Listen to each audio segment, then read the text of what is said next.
Pak Burhan. Assalamualaikum Bismillahirrahmanirrahim. Assalamualaikum warahmatullahi wabarakatuh. Waalaikumsalam Waalaikumsalam warahmatullahi wabarakatuh. The respectable, the Dean of Faculty of Education and Teacher Training, Professor Dr. Mohlisin, MAG, the Honorable, the Head of English Education Department, Bapak Ahmad Burhanuddin, the Honorable, our guest lecture speaker in this very special moment in this international guest lecture program entitled Intercultural Communication for Global Communication, Dr. Saffanah from actually from Malaysia, but you are still teaching in Thailand. Welcome, Yes. Dr. Saffanah. Thank you. And also welcome to all of the students and staff that join in this Zoom meeting for joining in this international guest lecture program with the title Intercultural Communication for Global Education. And before we proceed this agenda, I would like to mention some agenda that we will have today in this guest lecture program. The first one is opening, and the second agenda is listening to the national anthem of Indonesia Raya, and then the first speech will be delivered by the head of English Education Department, and the second speech and also opening the international guest lecture program that will be delivered by our dean of this faculty. And the next agenda is the main session of delivering material by Dr. Saffanah as our main speaker today, and also followed by the question and answer session or discussion that will be guided by me, myself, as the moderator. And the last one is closing. And before we proceed this agenda further, so let us open this international guest lecture program by reciting Basmalah together. Bismillahirrahmanirrahim. Bismillahirrahmanirrahim. And the next agenda is listening to the national anthem of Indonesia Raya. Please, Mas Amril Mutai, you can pray. Silahkan, Mas Toi.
Thank you, Mas Toi, for praying the Indonesia. Yep. And the next agenda is the first speech that will be delivered by the head of English Education Department, Pak Ahmad Burhanuddin MA. Time is yours. Thank you. Assalamualaikum warahmatullahi wabarakatuh.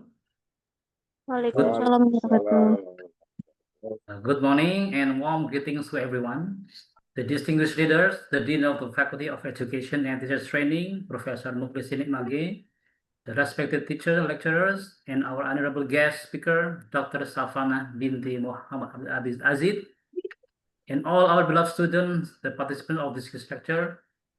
First of all, let us express our gratitude to Allah the Almighty for His blessing and grace, which allow us to gather here today for the special guest lecture on the theme Intercultural Communication for Global Education. In today's era of globalization, geographical boundaries are becoming increasingly blurred and unclear. Interactions among people from diverse cultural backgrounds have become an integral part of our daily lives, especially in the field of education. The ability to understand, appreciate, and communicate effectively across cultures is no longer merely an advantage. It's an essential skill. It's a must to be possessed by everyone. Through this event, we hope to broaden our perspectives, deepen our understanding, and enhance our competence in fostering meaningful intercultural communication within the context of global education. We would like to extend our sincere appreciation to our distinguished guest speaker, Dr. Saffanah Binti Muhammad Azid, for generously sharing your knowledge, experiences, and insight with us.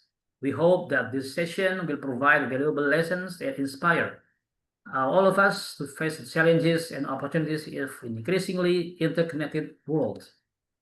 Finally, we wish everyone a fruitful and engaging session. May this session serve a significant step toward building a more inclusive, collaborative, and globally competitive educational environment.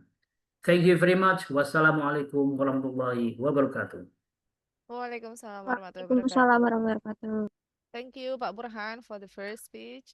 And the second speech, and also the opening of this international guest lecture session that will be delivered by our Dean of Faculty of Education and Teacher Training for Professor Dr. Haji Mohlisin MAG. Time is yours. Monggo, Prof. Bismillahirrahmanirrahim. Assalamualaikum warahmatullahi wabarakatuh. Waalaikumsalam warahmatullahi wabarakatuh. Bismillah, alhamdulillah, wassalatu wassalamu ala rasulillah, Sayyidina wa maulana Muhammad bin Abdullah, wa ala alihi wa ashabihi wa mawalah, la hawla wa la quwwata illa billah, amma ba'd.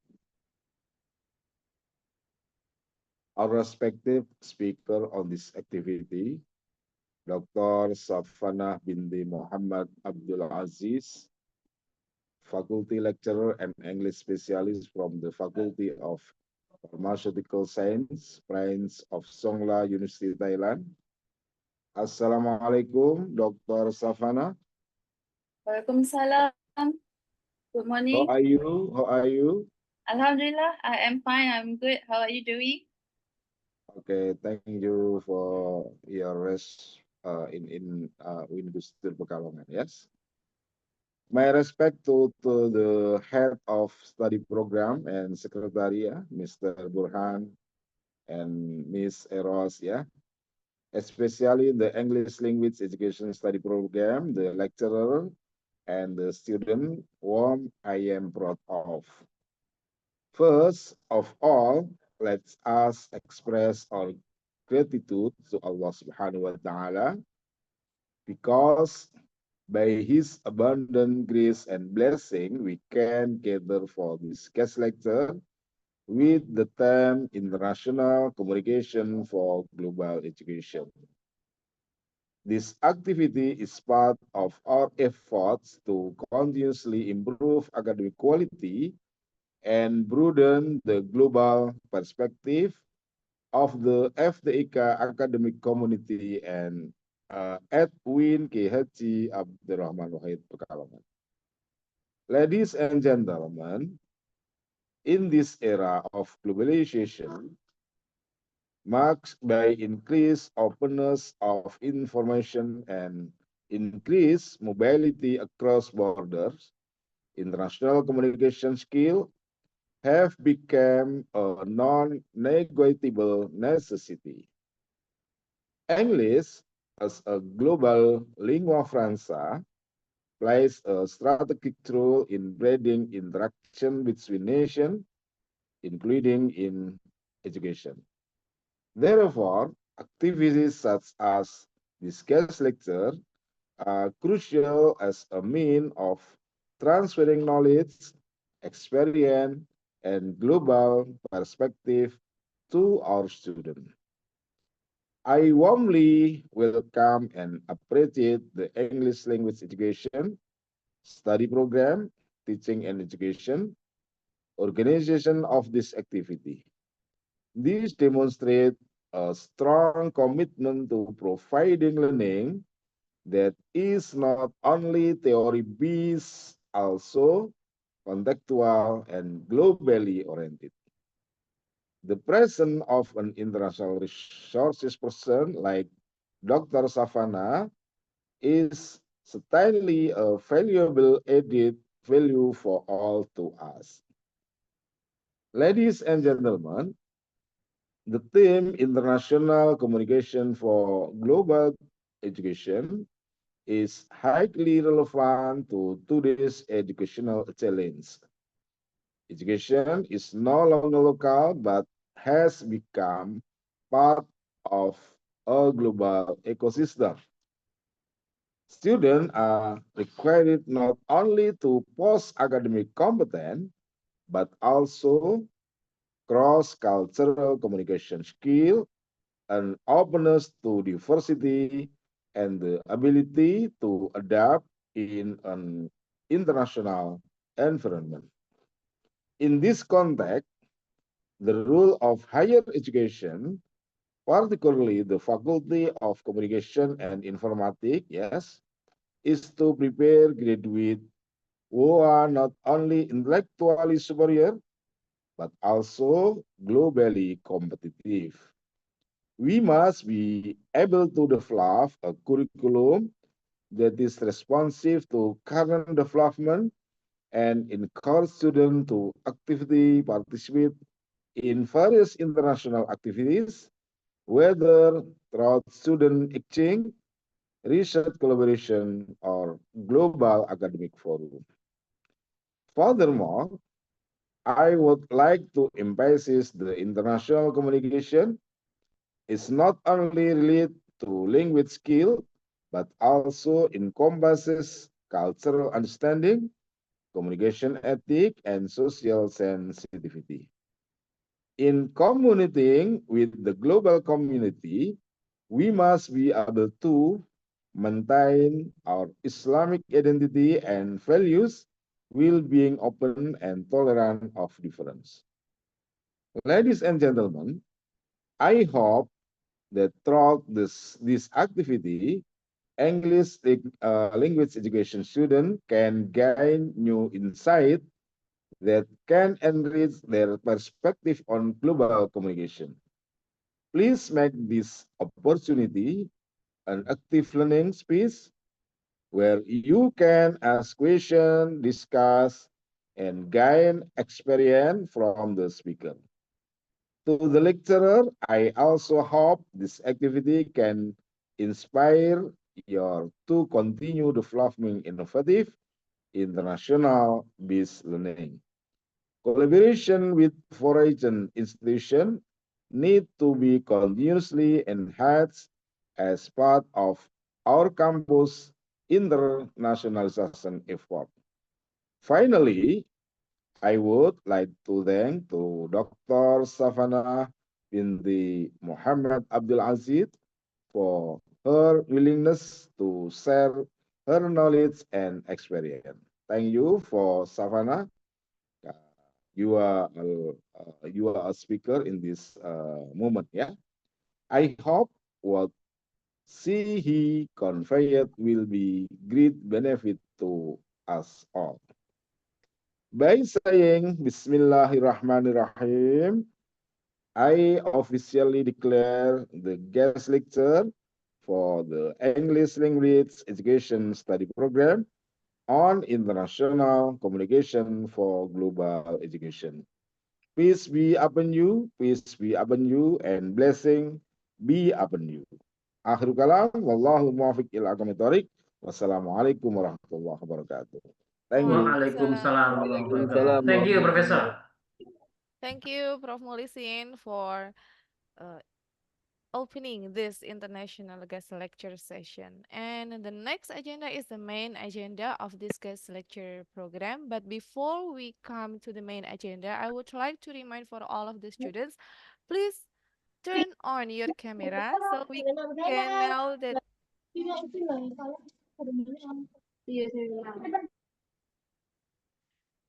turn on your camera so we can make sure that you are alive in this Zoom meeting. And please mute your speaker for right now because this is the delivering material session from Miss Saffanah, and there will be a discussion session so you can activate your microphone when you want to deliver some questions or comments or response to Miss Saffanah's questions or maybe or the speech, for example. But for right now, because we would like to proceed to the main session, I would like to ask for all of the students to mute the microphone, but activate your camera. Once again, activate your camera, please. Yeah. And before we go to the main session and before we come to Miss Saffanah to deliver the material, I would like to introduce for all of the audience here who is Miss Saffanah as our main speaker today. Yeah. Let me introduce briefly. Wait. I need to check for the microphone. There are some students that still activate the microphone. Okay. Our main speaker today is Dr. Saffanah Binti Muhammad Abdul Aziz. She is the faculty lecturer cum laude in English specialist, and she is teaching in Faculty of Pharmaceutical Sciences, Prince of Sonkla University, Hat Yai, Thailand. But actually, she is from Malaysia, and she graduates from University Science Malaysia in 2023 in PhD in Food and Nutrition Microbiology, and she graduated from University Technology Mara to get a bachelor and master degree. And for the professional experience, wow, she has so many professional experience and also some guest lectures experience also. And here, for right now, from 2023 until right now, she is the faculty lecturer cum laude English specialist in Prince of Sonkla University, Thailand. And also, she taught in academic tutor in Go Learn School. And also, she graduate research assistant in Malaysia, University Science Malaysia. And also there are some international conferences, symposium, and publications also. Wow, Miss Saffanah, wow, you are so productive. And Dr. Saffanah also giving lecture in UNES, yeah, in UNES in Central Java. Maybe for some students, you know, UNES is located in Semarang in Central Java. Miss Saffanah also gave guest lecture session in UNES and also training yeah in West Java. Okay, so Indonesia is not a new country for Dr. Saffanah, I think.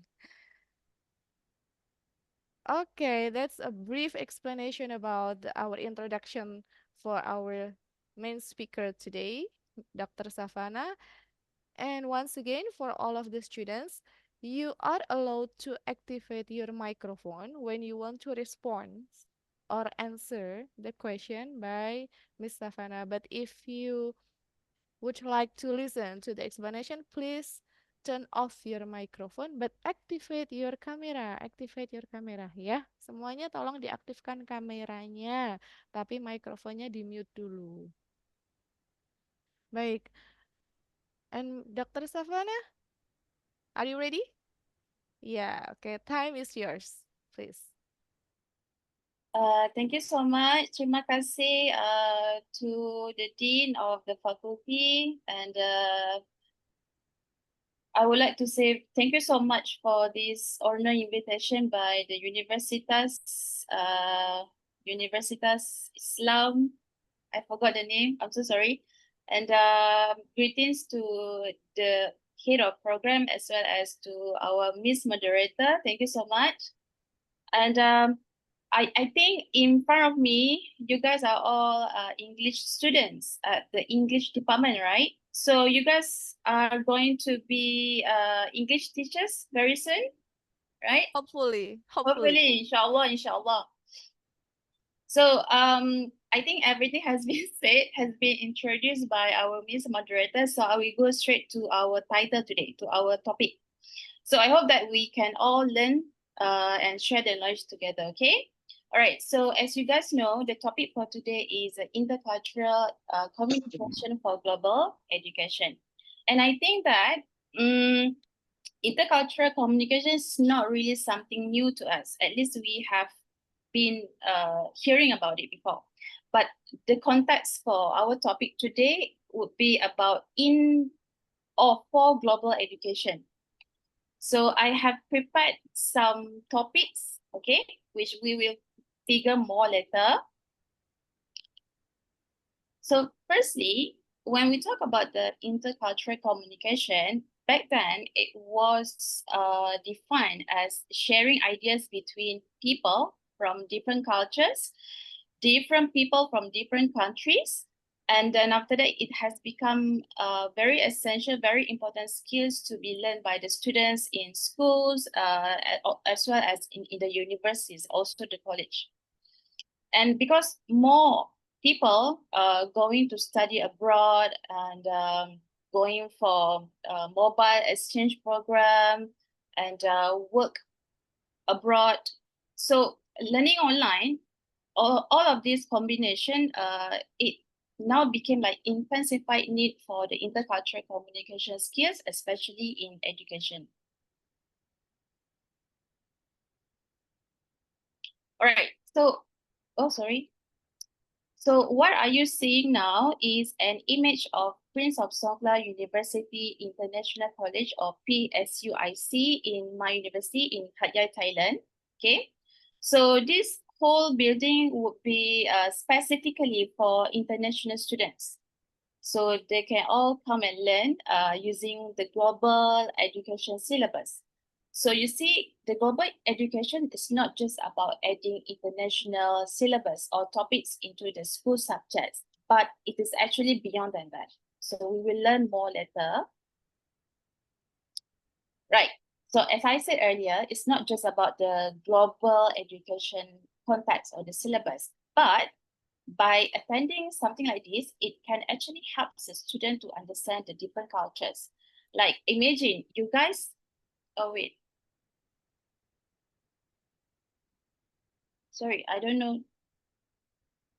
Okay, so imagine this, you guys, oh, it keeps moving, I'm so sorry. Okay, so imagine this, you guys are attending the international college, right? So of course, you are not going to be sit together with your same race. So most probably you guys are going to make friends with a lot of international friends or classmates from different countries. So by attending that kind of global school or international school, somehow later on you will learn the different cultures of your classmates, as well as the perspectives and the global issues, of course. Your critical thinking as well will be established, will be somehow sharpened, and preparing you guys to think and also to act as responsible members from the world. So in this context, intercultural communication is very important because it helps people from different cultures understand each other better, right? Now, after that, this is also a very important point to look at. It helps us to prevent, or let's say reduce, misunderstandings that can happen when people have different languages or values or habits or even different ways of communicating. Like I used to be one of people who think, oh, intercultural communication, let's just use English because English is an universal language, right?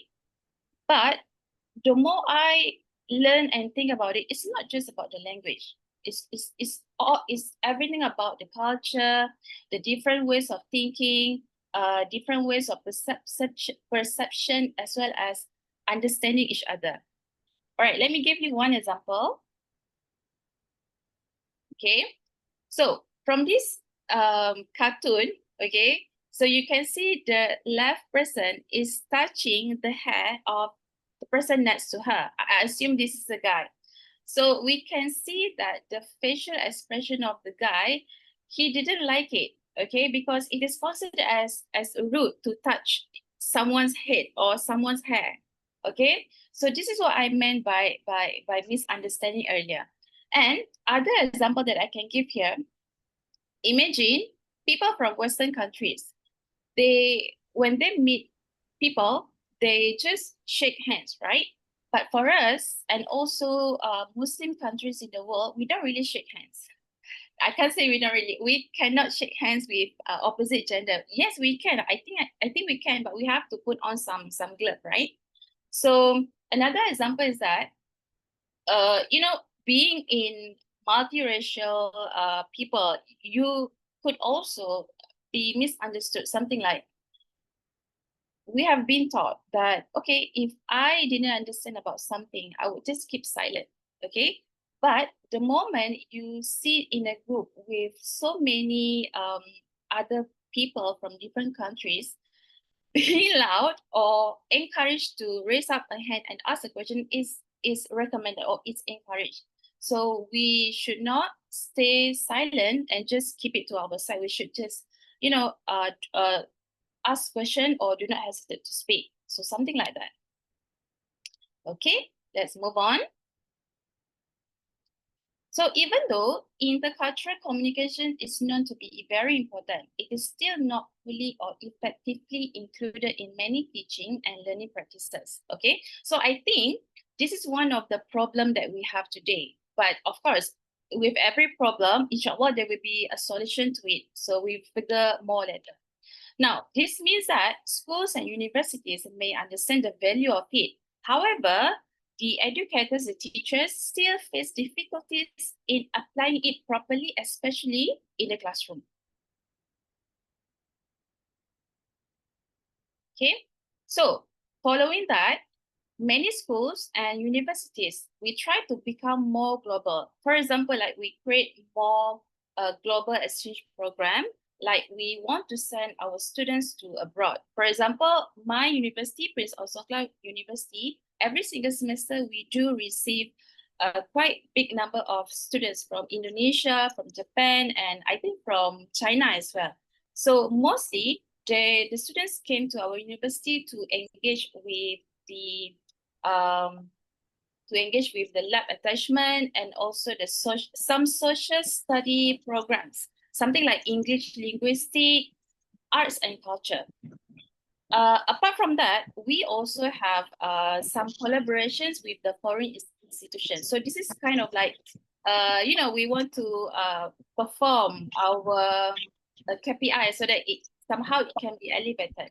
However, we educators, we often giving less focusing on teaching the communication skills that is very important, needed to be learned by the students in order to interact, to communicate, as well as to understand from people from other countries.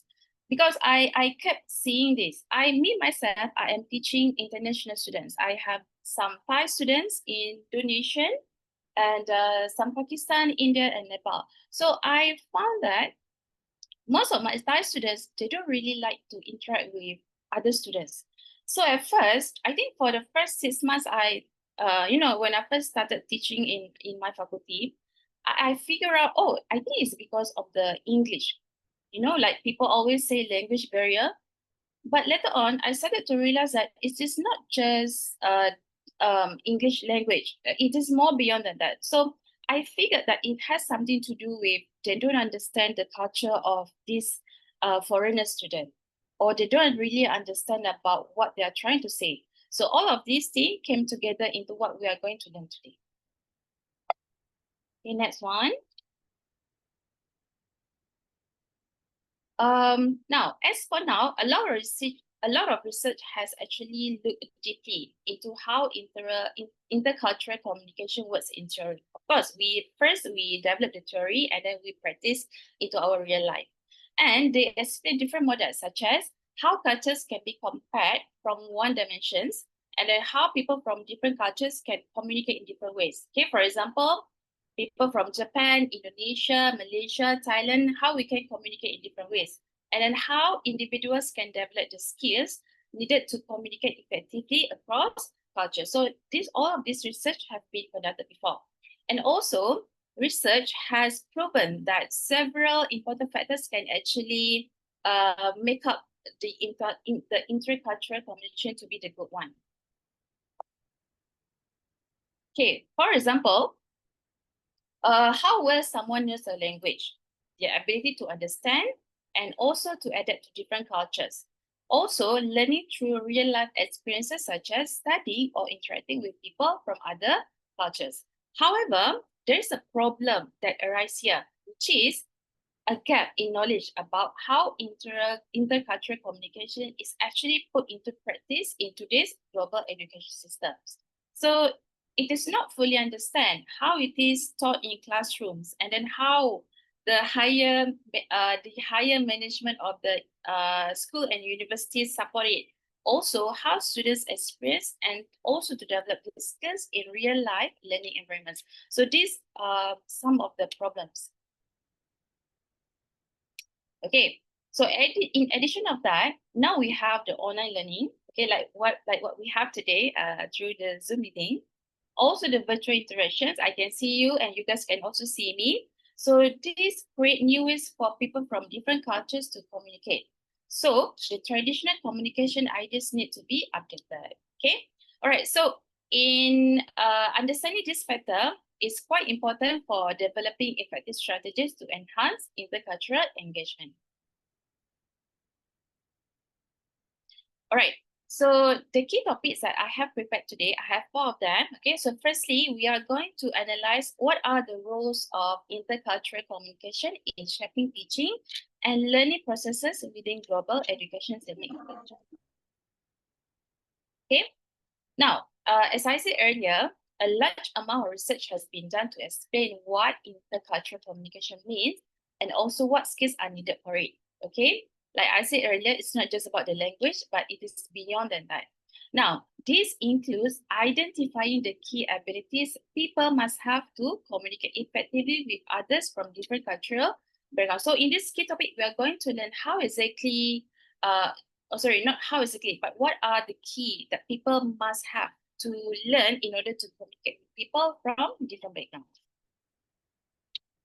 Okay, so I think I will make this to summarize the earlier or sort of like traditional models. Okay, they are focusing about the thinking, feelings, and behavior. So they view the competence of intercultural as a combination of skills, attitudes, and knowledge that can be observed and measured, showing how well someone can communicate across the culture. So they are just relying on these 3 components. However, there is a problem to that. Okay, the problem is they often treat cultures, okay, as fixed and uniform groups. So they ignore the fact that people within the same culture can be very different from one another. For example, like even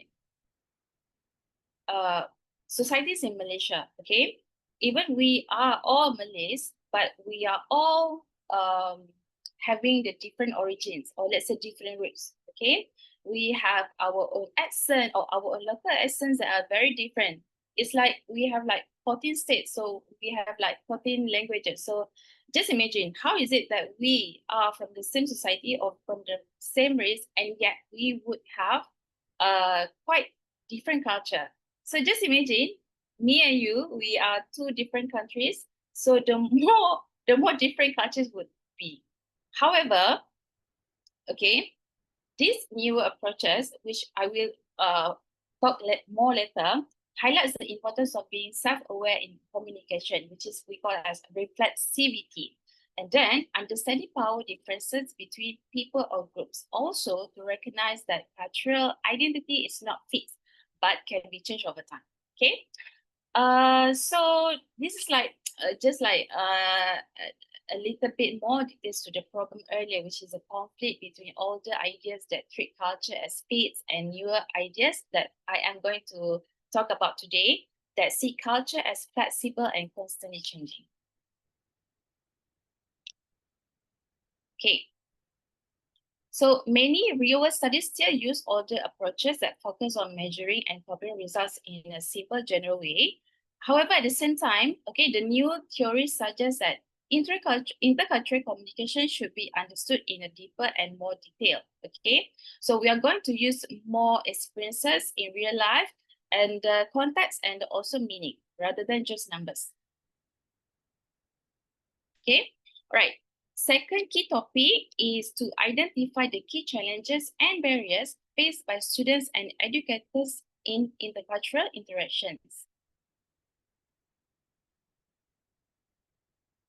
So in this second key topic, we are going to look at how intercultural communication is included in classroom teaching and learning activities. Wait, hold on.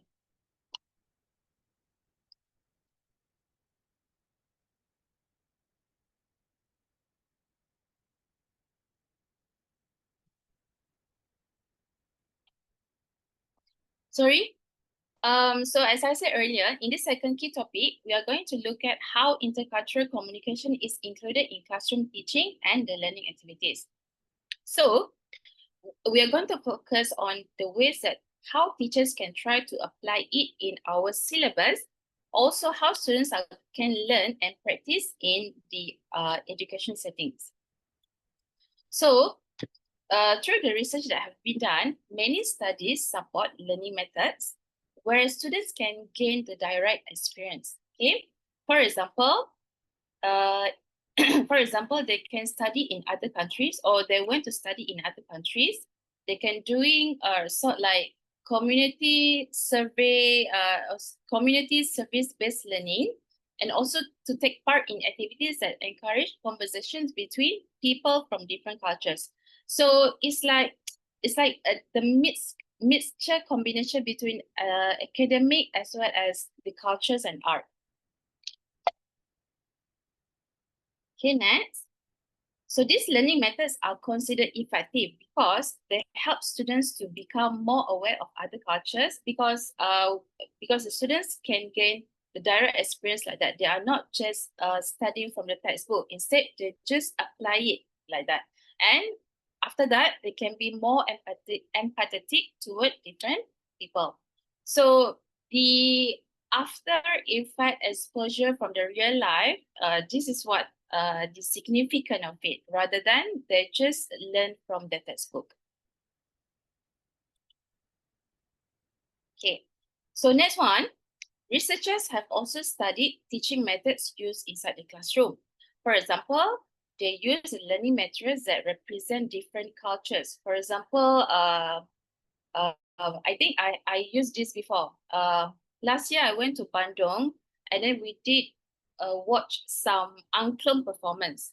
So after that, I used the angklung, the musical instrument, into my class teaching, just because that I want to teach them some beauties of cultural diversity. So sometimes it's not about the musical instrument that we can use as a tool, but more to appreciate and to learn the cultural diversity. So the background of it, I did actually encourage my students to work together. And then after that, they can have, or they can feel like, or this tool help us to, you know, to think, to appreciate, to learn, as well to value the, what do you call it, additional learning materials.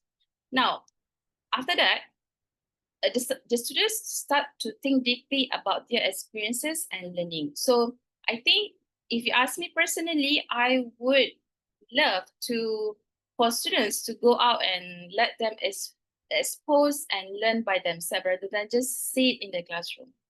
So to me, that's about a global education for encompassing the intercultural communication. Now, after that, the researchers also did highlighted that intercultural communication should not be taught as a separate subject on its own, because it should be included in all subjects across different fields of study so that students can develop these skills naturally in various learning contexts. Okay, however, some other researchers that putting this idea into practice is still not consistent because many teachers say they do not have enough training as well as the teaching materials or even support from their management of institution to properly include intercultural communication in their lessons. Maybe this is something that we all can share later on.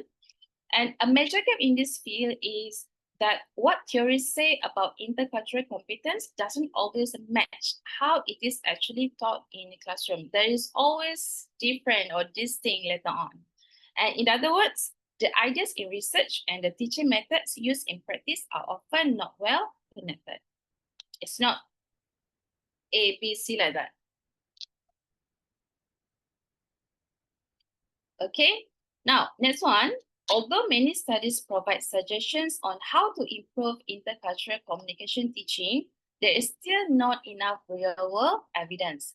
And these strategies, it actually work in different types of educational settings and cultural contexts. And in addition, not many studies look at what happens in the long term. Because of this, it is still unclear whether intercultural learning has lasting effects or if the benefits fade over time. Okay, now coming to the third key topics of our talk today is to examine the extent to which current pedagogical practices and institutional policies support the development of intercultural competence. Many students focus especially on international students. Okay, many studies. These studies show that they often face challenges such as difficulty with languages. I can tell you a lot about this, and misunderstandings caused by cultural differences, as well as problems in adapting or fitting into social life in a new environment. Okay, I don't know you guys are doing S1, S2 or S3, but in my faculty, we have a lot of S2, S2 students from Indonesia. So after teaching some Thai students, and then after that, I start to receive a lot of other international students. Their styles of interacting, communication with each other is so much different. Like I have to, how do I put it? I have to understand them through their style, appearance, like something like that. But what I'm trying to say here is that misunderstandings can happen. Challenges, of course, is always there. Problems in adapting or fitting, even crying, I have seen it, can actually happen every day, okay? But what I'm trying to tell you here is that whatever it is, the problems, the challenges that you occur, like happen to you, you can always go away with it. You can always walk away from it. There's always a way for that. Okay, so these difficulties can affect students in several ways. Okay, now for example, the students may have lower academic performance, affect mental and emotional health. Now this is very bad, and to make the overall learning experience more stressful or less positive. Okay, and at the same time, research shows that interacting with people from different cultures can also bring positive and meaningful changes. So instead of just stay in the same circle, of your friends, why not hang out with different people from different groups? You might find some positive value or some positive meaningful that you feel, oh, I think this is new to me. I just learned it today. Well, for example. And it can also help the students to grow personally and to develop new ways of thinking and to become more open-minded and adaptable in a global environment. All right. However, these positive results do not happen the same way for everyone, of course, because they depend on personal factors like students' previous experience with other cultures, their motivation to learn, also the identity, okay? They are also influenced by external factors such as support from the institution and how well they interact with peers.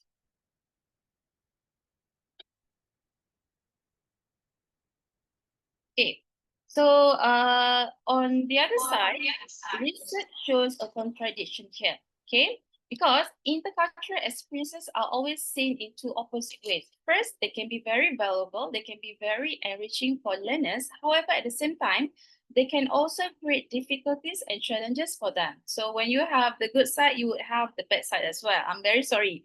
So some research highlights that students can grow and develop positively from intercultural experiences. However, other studies also did pointed out that there are still ongoing unfairness and also obstacles that prevent equal learning opportunities for everyone. Okay, I think we can all share experience later on. All right, so this difference in the result that I've just said shows that we need a more detailed and careful ways of studying intercultural experiences. So instead of assuming that the effects are always good or always bad, research should consider that people's experiences can vary depending on many different factors. Okay, now from this third key point, okay, it often highlights the difficulties that are faced by the students, but it does not also give enough attention to how the host universities and local students also influence intercultural relationships and experiences. So this is something that we can actually think about. Now, this imbalance makes the analysis incomplete. So this is what the result of the research conducted, because it ignores that intercultural communication works both ways, where all groups involved influence each other and not just one side experiencing the challenges. So like I said earlier, what happened to my students in my class, I did see, I mean, I saw her cry the other day. So it is something that some other students also face. It's not just her alone. So I'm trying to tell here is that some problems is very common. It's not just like you yourself face it. So it's okay. Yeah. Right. Now, going to the last key topic for today's talk is to propose evidence-based strategies for enhancing or for improving intercultural communication in educational environments. All right. So through the research that have been conducted, they show that institutions like universities and college play an important role in supporting intercultural communication. So I think mostly we talk about some motivational values that can come with it. Also, the college universities also need to help create environments and also to provide opportunities that allow students from different cultures to interact and learn from each other. And I think in Indonesia, you guys would have a lot of programs like this, right? Because last time whenever I went to Indonesia for my conference, for my seminars, for my guest lecture, they will always have programs, something similar like this. So to me, I was like, you know, coming from different country, it felt so awesome. Like, okay, I didn't have this in my country. I have never ever participated in this kind of program. So to me, it was very mesmerized. I was something that I will remember for the rest of my life, something like that. Right. So the policies on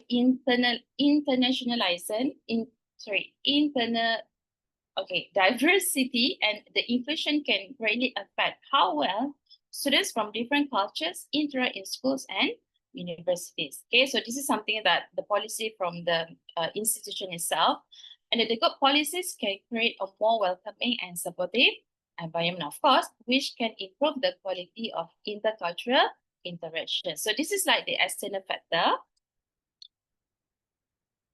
Okay.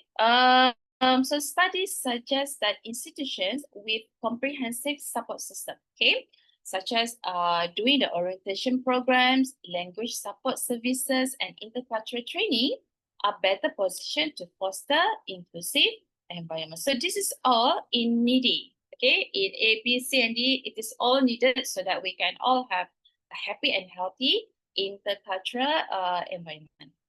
However, there is considerable variation in institutional commitment and capacity because in some situations, schools focus on becoming more international, okay, more global, like I said before, mainly to gain financial benefits or improve their reputation because they would be thinking like, oh, the more students coming in, then the more money will come in. And of course, they want to improve their names, their rankings.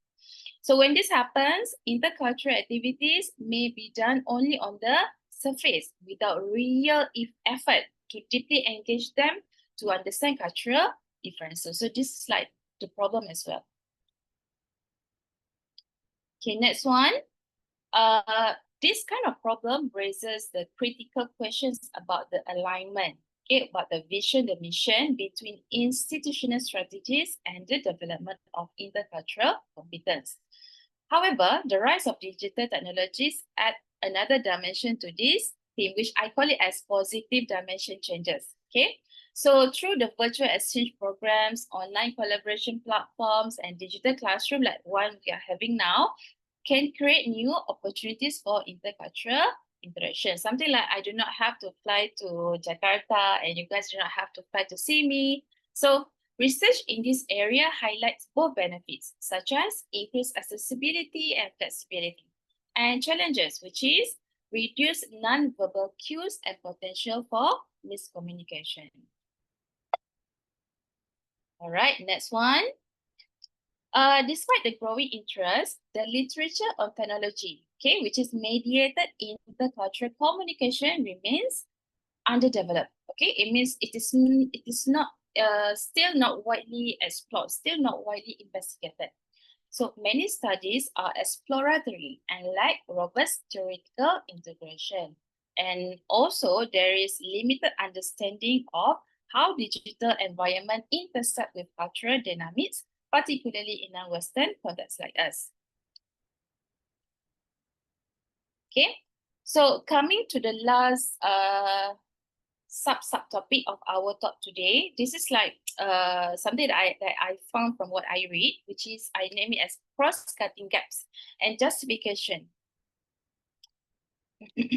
Okay, so several cross-cutting gaps emerged, which is first one, there is a lack of contextual diversity in the literature, okay, from the previous research, with a strong bias toward Western educational setting. Okay, this means we are just looking or we are just making Westernized countries as our biomarker, as our reference without without paying much attention to we are just making them as our teachers. So I think there is something that we should do about it.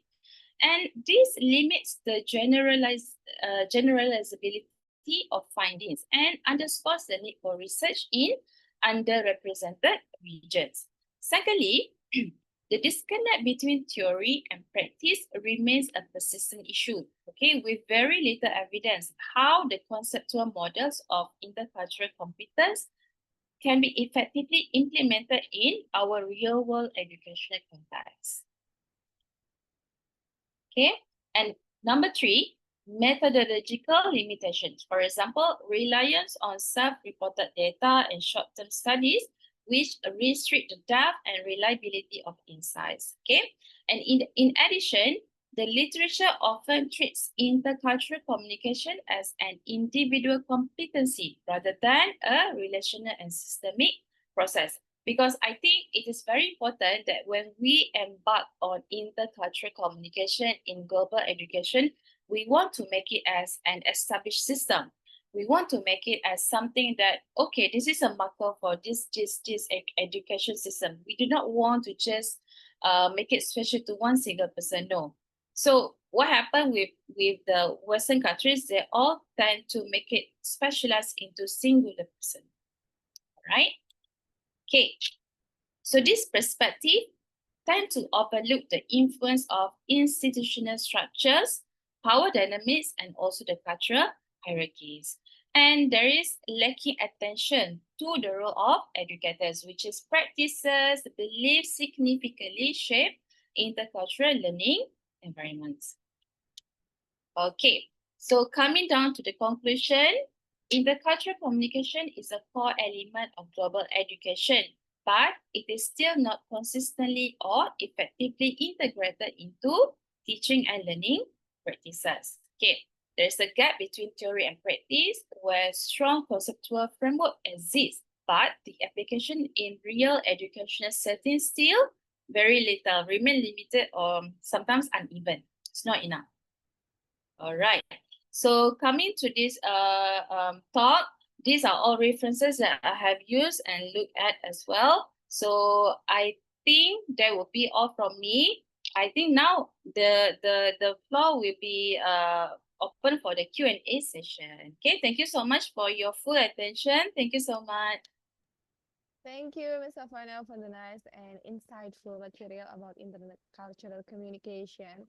As for the information, there are some students, especially students coming from the 6th semester, actually, currently they are learning about intercultural communication as one of the course that they need to have before they graduate from this department.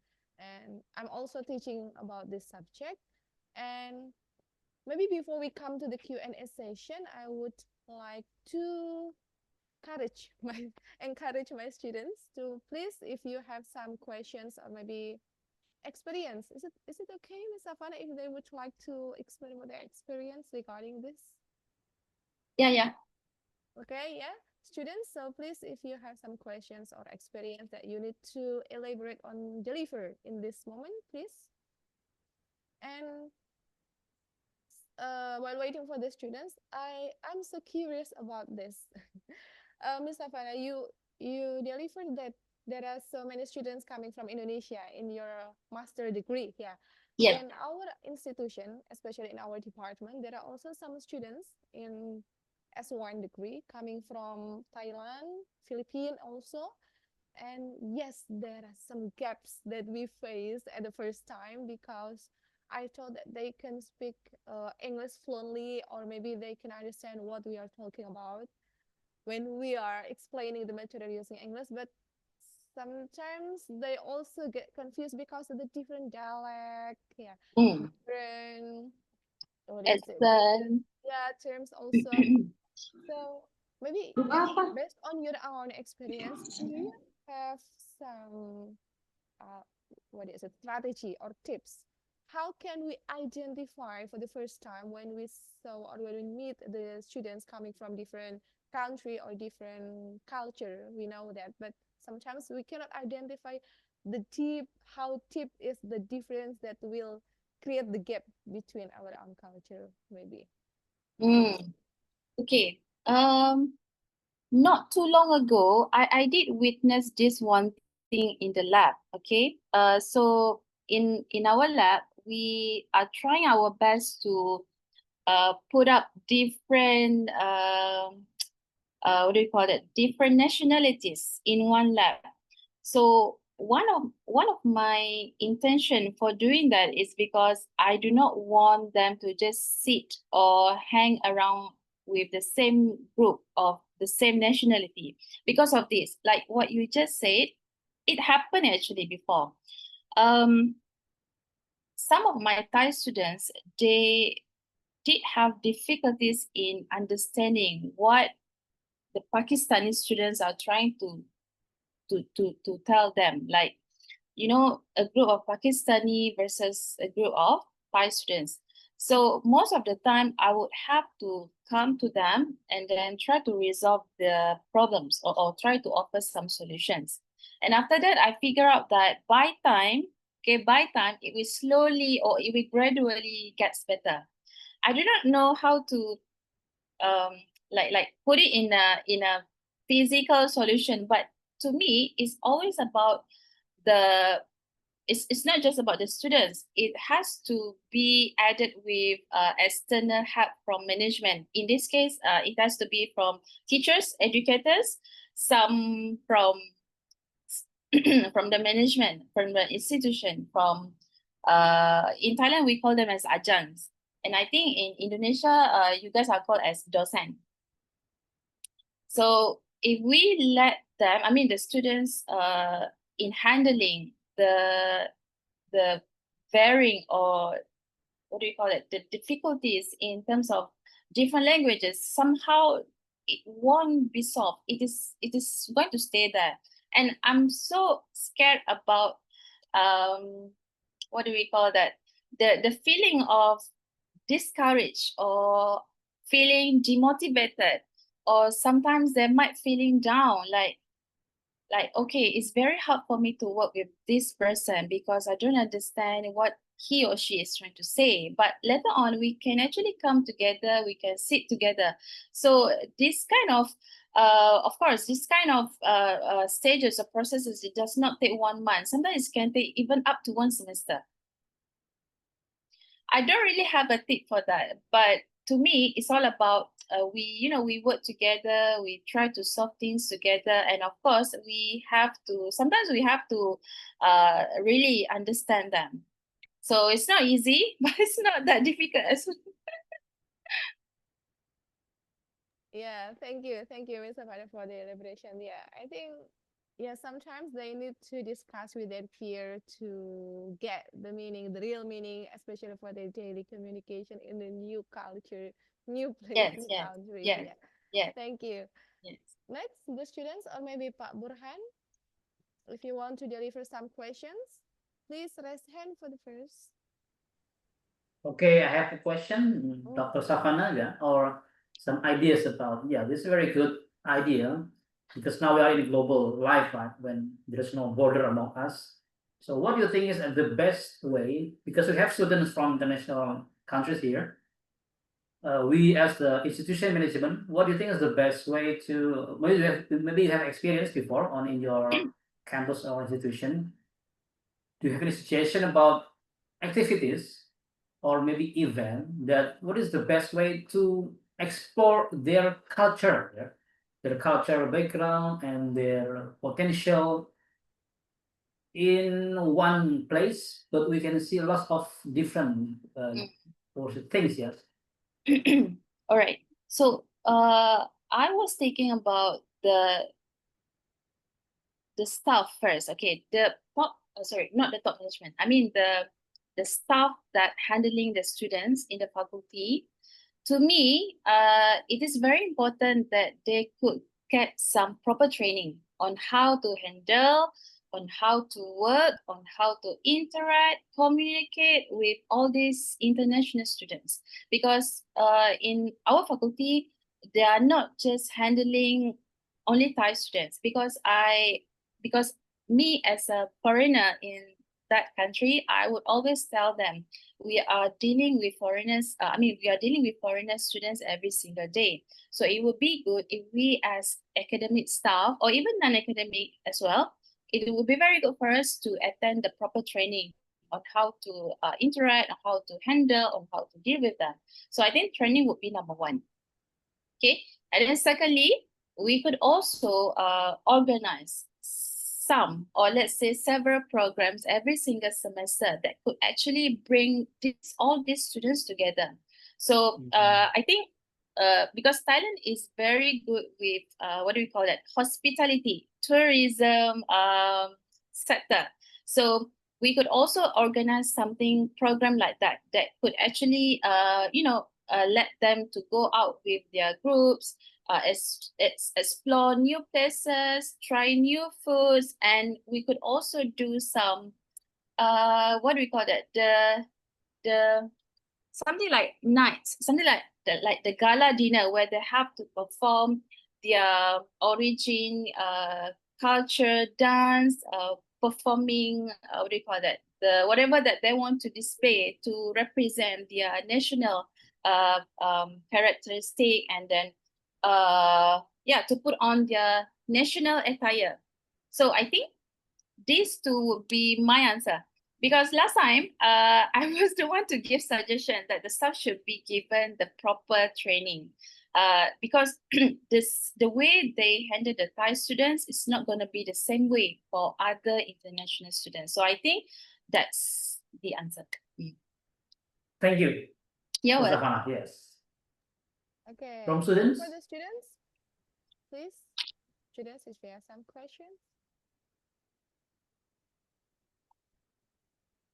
students?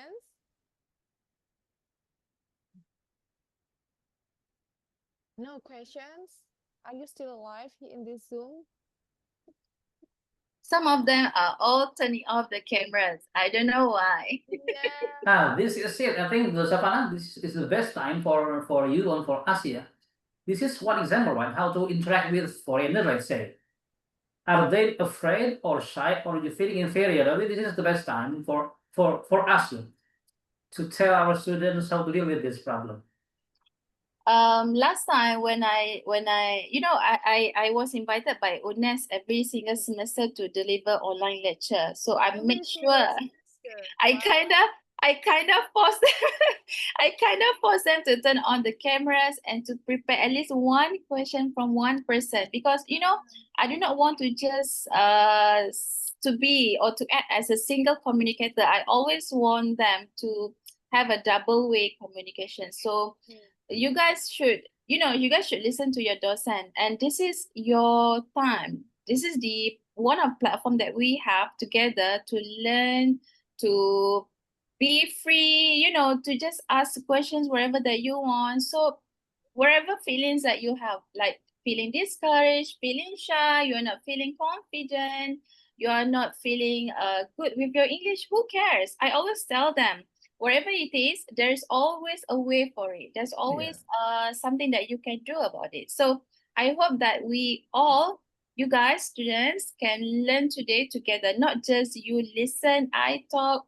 not just Miss Eris talk or Professor Burhanuddin talk. So you guys have to also talk. Yes. Yeah. So do not just be passive, okay? At least they have to try to interact, right? To interact. Yeah. For you with- guys to interact, with that new would be people, foreigners, right? Yeah. Come on, guys. Mas Rizal, you are so active in the classroom, right? So please say something. Especially those who follow the Blue Arrows classes, yeah, right? The intercultural communication, maybe they can to check the theories that Blue Arrows give them, or practice, right? This is the time to practice the intercultural communication. We have Maybe off cam is also one of the Indonesian culture. Yeah. Is it good or bad, Saffanah? Bad culture, I think. Yeah. What about in Malaysia or Thailand? The same. They often to off their camera. Yeah. Yeah, it is like a common pattern, but it is surprisingly, whenever Indonesian students travel or studying abroad, they are very well performing in academic. I would say that because you see, every semester we do have a seminar which normally held on every Wednesday. So in this seminar, the students would have to do presentation of their academic progress. So I would say that the Indonesian students are very hardworking in the labs. They are very active working or writing or doing whatever their academic progress. But I would always have the same question over and over again. Why is it that during the live meeting or recording classes, you guys didn't really participated, unlike the one in real life? Oh yeah. Why?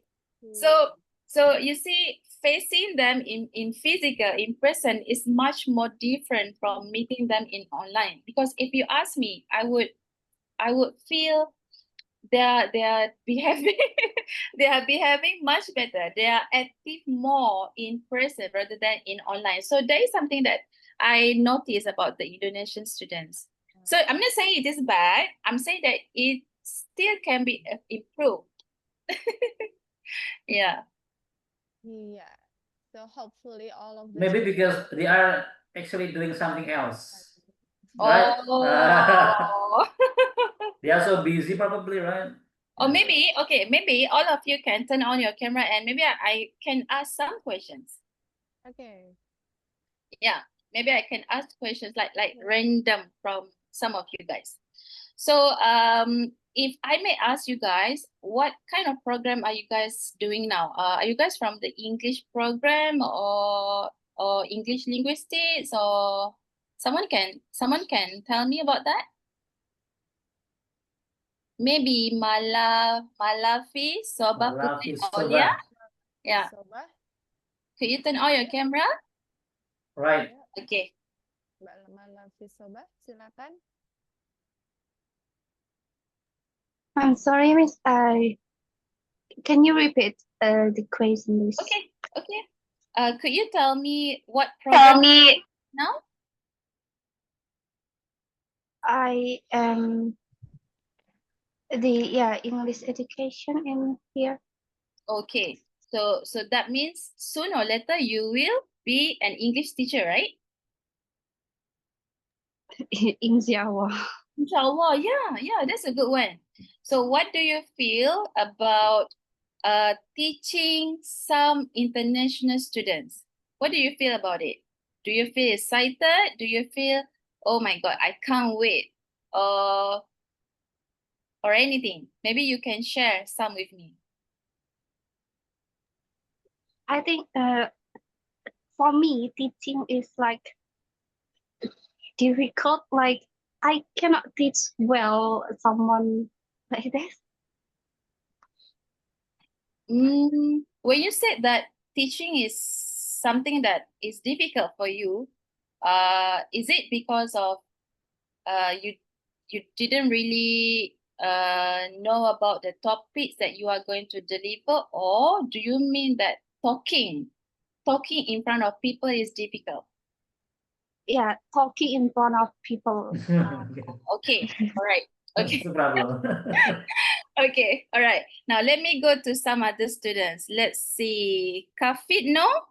Hello, how are you doing? Hello, Miss. All right. So you So, and yeah, English Miss. teacher, right? Inshallah. Inshallah. So So, any specific like school or college, university? Sorry, Miss. The sound is not clear. Okay. Can you repeat it? Okay. You want to say? Can you hear me? Yeah, I hear you. Okay. All right. So let me repeat my question. Soon you will be a teacher, right? Okay. So where do you feel you are best to work at? Is it at the high school or at college or university? Hello, Miss. Hello. Oh yeah. Sorry. I can't hear you. Oh, really? Oh, let me check with Miss Era. Because the network. Yeah. Yeah. Nur Hafid, maybe you are too close that using the same flow. Yeah. Mohon maaf, Miss. Suaranya kecil, Miss. Nur Hafid, you can move to the other place. Maybe you need to far away. Go further. Stay away from your friends. Maybe you have to go to Malaysia. Maybe you want to go to Malaysia or Thailand. Yes, why not? Nah. Can you hear me? Better now? Where are you going, sir? Hello, Miss. Yeah, can you hear me? Clear?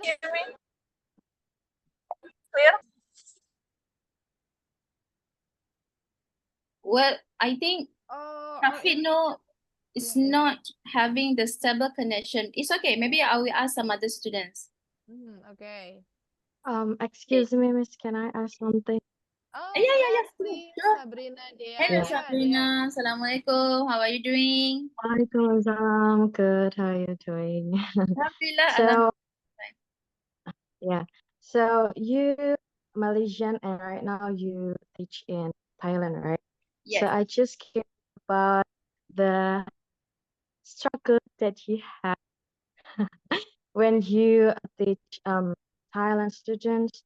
Of course, we have different cultures and different learning process. I just want to ask the struggle that you have when you teaching the Thailand students, and how you facing the problems, because the a lot of difference that we have. So yeah, that's Okay. thank Right. you very much. Okay, you're welcome. So firstly, when we teachers, when we want to teach students, most of the time we just want to deliver the academic, the lesson, the syllabus, right? So sometimes we tend to forget something, which is the students need to feel they are heard by us. Okay, so with that context, we have to, we teachers, we have to make sure that they feel respected, they feel listened, and they feel that they are understandable by us teachers. So of course, I deal a lot with the trying to make them understand, because as you know, Thais, they don't really speak English. So I even came to one single thought to myself: should I learn Thai in order to interact with them, to have the better communication? I even talk about that, and yes, I did. I did actually went into some Thai classes. But then it's not the only solution. Okay, as I said earlier, it's not the only solution. There's always ways for us to handle it. So I made sure to hear them, to listen to them, to know what happened to them, and also to figure out what is wrong with that. Like, okay, what is it that you didn't really understand about this particular topic? What is it that what is it that makes you feel like you didn't want to talk in the classroom or in the seminar? There must be always something that we can figure out, okay?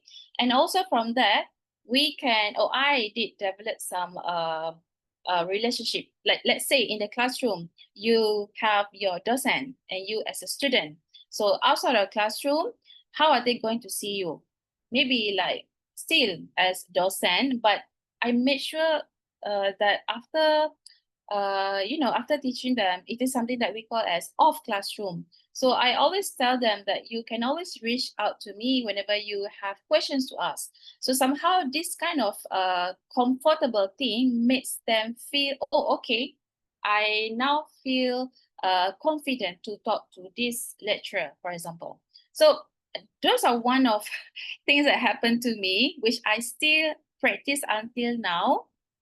But of course, by time, because time is always good. Time is always like somehow can solve the problem to us. You just have to learn. You just have to stay strong, and also remember you're doing something good. Okay, you are teaching people. You are interacting with people from various backgrounds, various cultural differences, but still, you just have to appreciate people. That's all. I think that's all. Okay, thank you so much. You're welcome. Thank you, Dia. Thank you, Saffanah. Maybe one more question from the students. One more question from the student. Student, actually, sometimes when they are discussing in a class, discussing some topics in intercultural communications, most of them are activeness. I don't know what happened in this. Yeah, that's a very common pattern as well. Yes. Yeah, active in the classroom, but not in the virtual. Yeah. One more Sorry, student? Miss, I want to ask. Okay. Hi. Yes, Yeah, sure, please. sure. Okay. Come on. My name is. Can you hear me? Yes, I can. Yes. Okay. My name is Azarganisa. Thank you for your explanation. The slide says that our success depends on personal factors like identity. Mm. From your experience, how does our identity as Indonesian, as Malaysian, affect how people see us? And is it possible to blend it with a new culture without losing our true selves? Is it Thank possible you. what? Is it possible what? To blend it, to blend in. Oh, blend in. Blend. Yes, blend. Yeah. Um, Thank you. okay. I think when we talk about the cultural differences, language differences, it all comes down to one thing. Wait, I don't think it's one thing. Okay, let's just reach to one mutual thing. Okay, we call it as awareness. Okay, first of all, we have to be aware that we have some international friends with different languages, different ways of thinking, different ways of talking, of course, different ways of perceiving of something particular about it.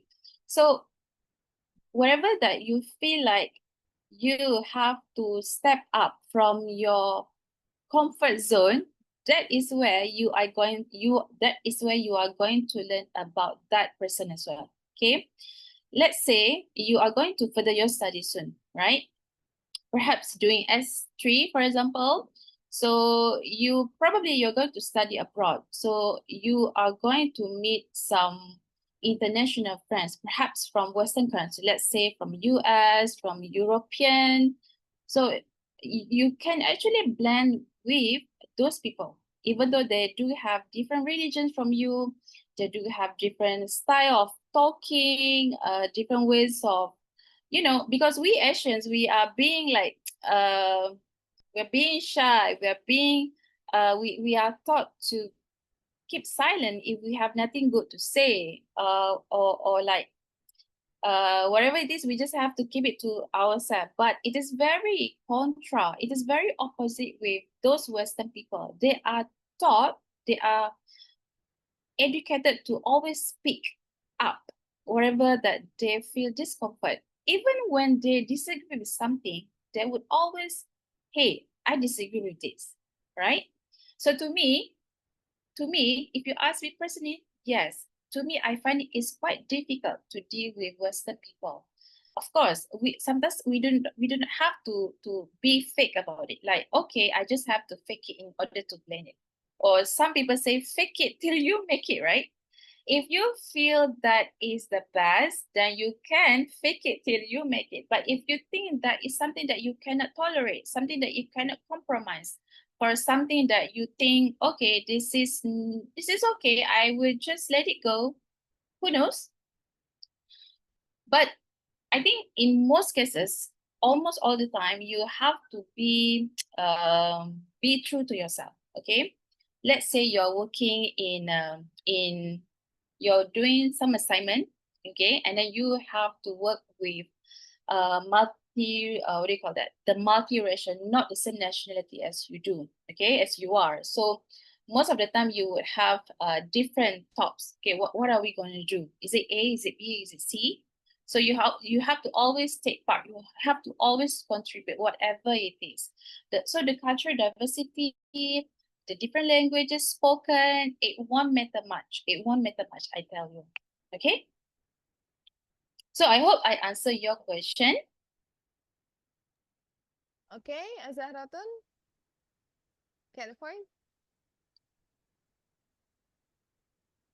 I think she muted. Yeah. Oh yeah, okay. Okay, I agree with you, Miss. Sometimes we feel the pressure to change how we speak or behave just to be accepted. But keeping our roots is what makes the interaction more authentic, maybe? Yes. I agree. I agree. I agree. Okay, thank you for Sabrina Dea, Zahra Tunisa that delivers some two questions for this international guest lecture program, and also thank you for the student that off camera and passive and what is it, the minimum response. So we cannot make sure that they are alive. Actually, they are fully focused on this program. Pak Burhan, maybe we need to do some practical strategy to encourage the students to be more active here. I don't know. Yes. What Yeah. and It's how? actually because we are giving the lecture, right? The subject of this one, like in the culture, is to encourage them, to give them opportunities to know better about international, intercultural life. And this is actually a very good opportunity, right? This is a real lab opportunity for you to practice, to test your courage and your adrenaline, right? Thank you, Bahasa, Tanisa, and Badia. I hope everybody the others can follow your steps, right? Like this. Yeah. Come on, guys. This is very rare opportunity, right?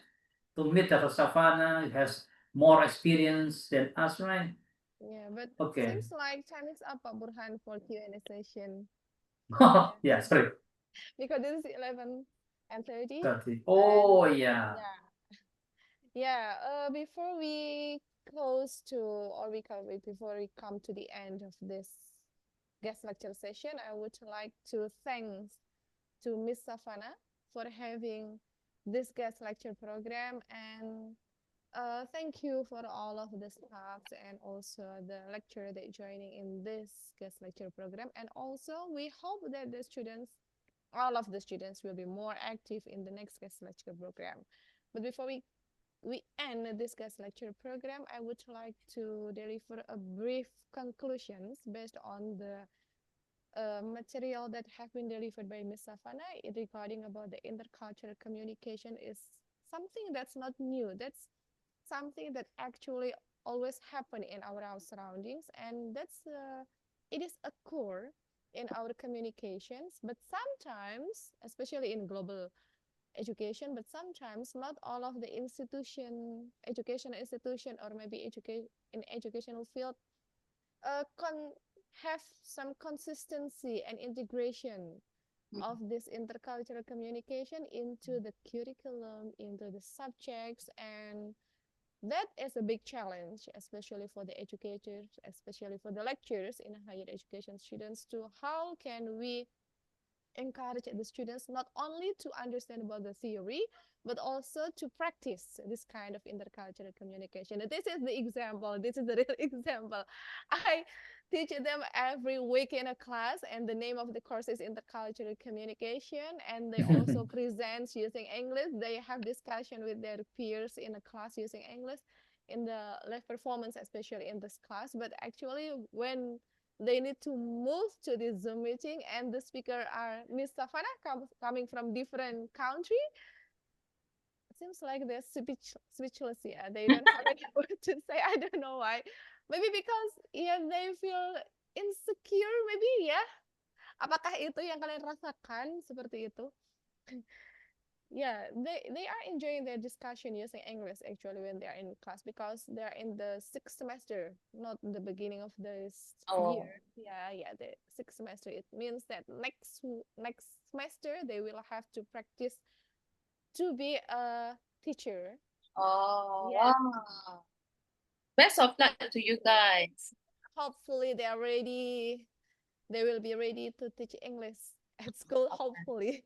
I mean, you know, in our faculty, we do have one lecturer from United States. It's a guy actually. It's a US guy, and then because we felt that it would be much better if one native English speaker could be there in the faculty, and whatever the issues with the cultural languages, different ways of thinking can actually be resolved. But honestly, we can help, but not 100%. I would say that 60%, yes, about 40% would be from the students themselves. We can give what do we call that? Never-ending supports. We can give never-ending cares, teaching, this and that. But I would say not 100% is coming from us, okay? Some of it have to come from you guys. So I believe that you guys have the strong passion to learn, also the determination to finish your study and to embark for the next step in your life, which is to be a teacher. So I think that is something that you guys can figure out. Okay, what is it that I have to improve on? Okay? Okay, thank you for the motivation, Ms. Saffanah. From you. Yeah. Before we come to the end, maybe you have something to say to Ms. Saffanah and to the students, maybe? Okay. Okay, thank you, Veras. Thank you, everyone. So this is like the end of the meeting, right? So I would like to say again, thank you very much, Dr. Saffanah, This is a very great opportunity for us, for me, for the department, and I believe this will be our very good opportunity and experience. We will remember this as the moment that we try to interact. We try to give the students a real experience to interact with foreign people, especially for about the intercultural communication. So I hope this is not the last time. Yes, We will I see hope you so. again next time, maybe offline, maybe in Malaysia, in Pekalongan, in Pekalongan, in I would Indonesia, like to go there. or in Thailand, maybe. Yeah, okay, somewhere. Inshallah. Yeah, thank you very much, and see you next time. This is See you next Saffanah. time. Thank you so much, everyone. Yes. Okay, thank you, Pak Burhan, and thank you once again for Dr. Saffanah for this very special moment, and thank you for all of the students. Thank you for Mas Toi as the operator.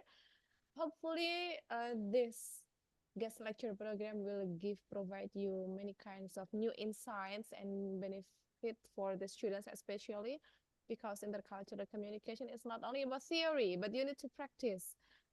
As I said to my students, that you need to go to the other country to be able to practice the real practice of intercultural communication, or you need to go to Bali, for example, to practice the intercultural communication.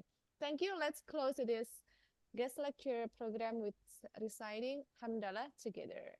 Alhamdulillah. Alhamdulillah. And thank you once again for Ms. Saffanah. I'll close this moment. Okay, please send online applause to Mrs. Saffanah, yeah? Oh yeah, yes. Please. Thank you everyone. Thank you, Dr. Saffanah. Take care of yourself. Thank you. Assalamualaikum. Waalaikumsalam warahmatullahi wabarakatuh. Thank you. Oh ya, untuk daftar hadir, halo, jangan live dulu ya. Daftar hadir saya sharekan dulu semuanya. Sebentar.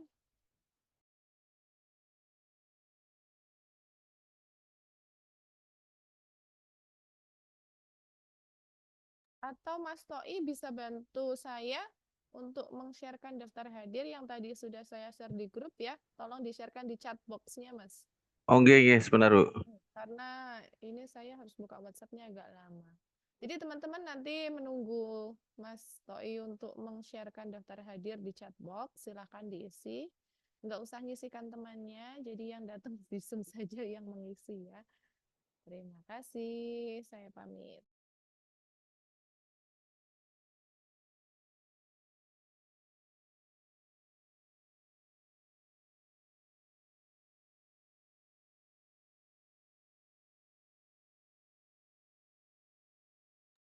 Untuk presensi sudah ada di chat, teman-teman ya. Mas, terima kasih.